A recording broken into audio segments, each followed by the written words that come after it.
माझ्या मुलांना कधीही विचारलं ना टिफिनमध्ये काय देऊ, तर ते साबुदाणा वडा नाहीतर मग पराठा हेच बोलणार. तर मी आज साबुदाणा वडा बनवते, पण थोड्याशा वेगळ्या पद्धतीने.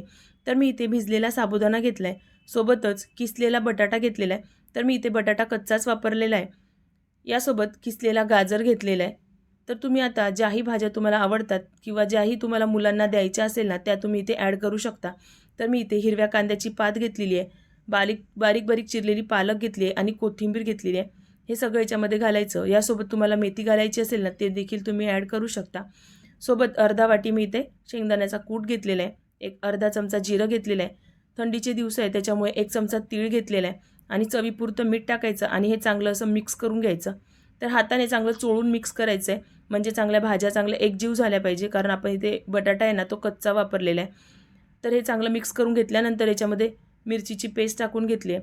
तर अगदी थोडीशीच टाकलेली आहे, मुलं काही जास्त तिखट खात नाही त्याच्यामुळे 2 ते 3 मिरचीची पेस्ट टाकून घेतली आहे. आता याचे ना असे गोळे तयार करून घ्यायचे. तर सगळे गोळे मी या पद्धतीने तयार करून घेते. आता हे ना तुम्ही डीप फ्रायसुद्धा करू शकता, पण आपण नेहमी मुलांना जास्त तळलेलं देत नाही, त्याच्यामुळे मी ते अप्पे पॅनमध्ये हे बनवणार आहे. तर हे आपले तयार झालेले आहे. तर आपण हे पॅनमध्ये आपण थोडंसं तेल टाकून घेतलेलं आहे. आता हे हलवून घ्यायचं, म्हणजे पॅनमध्ये तेल सगळीकडे लागलं जाईल. आता हे जे गोळे तयार करून घेतले होते ना, हे याच्यामध्ये ठेवून घ्यायचे. आता याला झाकून शिजवून घ्यायचं, म्हणजे जो साबुदाणा आहे तो आतपर्यंत शिजला जाईल.